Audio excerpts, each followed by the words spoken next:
just to move well and to move in the right way. So we might give them a very basic pattern.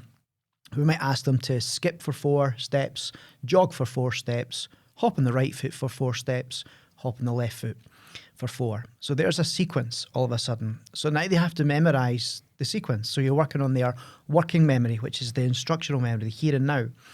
And what you get from working memory transfers into short-term memory. And if you need to hold on to it for a longer period of time, it will then find its way into long-term memory. Gone are the days where you come in, you take a register, the kids run for 5 minutes playing tag to warm up, then you do a couple of drill practices, play a game if the kids have behaved themselves, cool them down and send them back to class. BMT completely changes that. And I would say a lot of advances in PE over the last 20 years have also been trying to change that.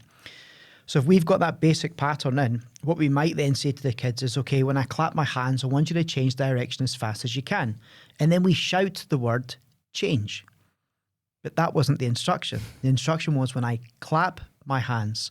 So it's bringing that attentive element in, as well as something called inhibition control, so managing impulsiveness. And it's really tapping into a set of tools called executive function skills, which are the highest level of cognitive abilities that we have. So what BMT does after that is just layers it up.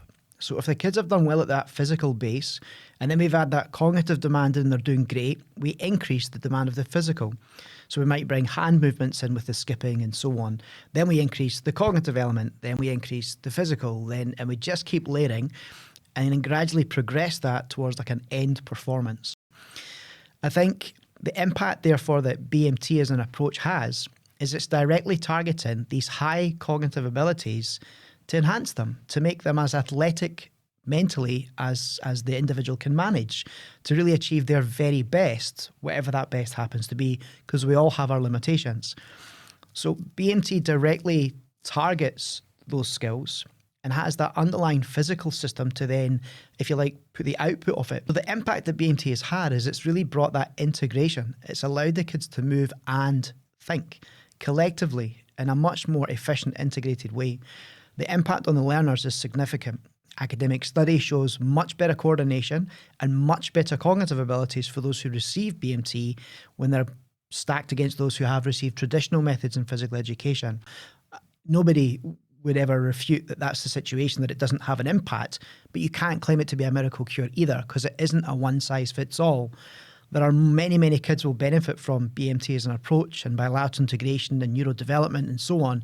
But likewise, there are those where, no, they need something else other than that.